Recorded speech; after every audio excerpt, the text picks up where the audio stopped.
We're all awaiting the chair's speech tomorrow at Jackson Hole, but our Steve Leisman already caught up with Esther George. Let's get to Steve. Good morning.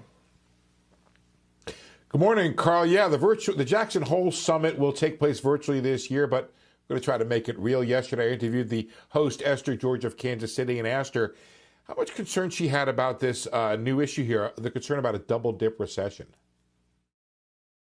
I think that's an important risk to that outlook, is thinking about what happens as we come into the fall, whether we see any resurgence in the virus that would cause additional pullback in the economy. So we'll monitor that carefully to see whether that plays out. What it requires of the Fed in terms of adjustments to policy, I think we really have to wait and see.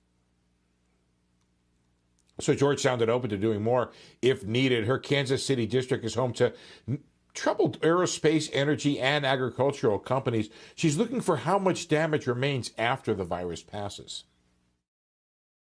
I think even at the point that we resolve the health issue that is affecting the economy today, what we can't yet know until the dust settles is what has been the impact to the economy longer term. I think there's a lot yet for us to learn in terms of how we think about calibrating policy in the months ahead.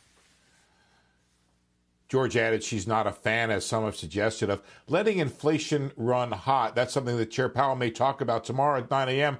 We'll bring you live coverage of Fed Chair Jay Powell's speech, which is expected to provide some details about the Fed's change in long-term strategy, including whether to move to an average inflation targeting regime. And that's just a bit of what we have for you. Full coverage where we make the virtual summit real with interviews with Philip Lane, the former governor Bank of Ireland, now on the ECB Governing Council, Robert Kaplan from the Dallas Fed, Loretta Mester from Cleveland, Patrick Harker from Philadelphia, and James Bullard from St. Louis. And Leslie, I think I got all those presidents right. I can't really see that screen you're looking at.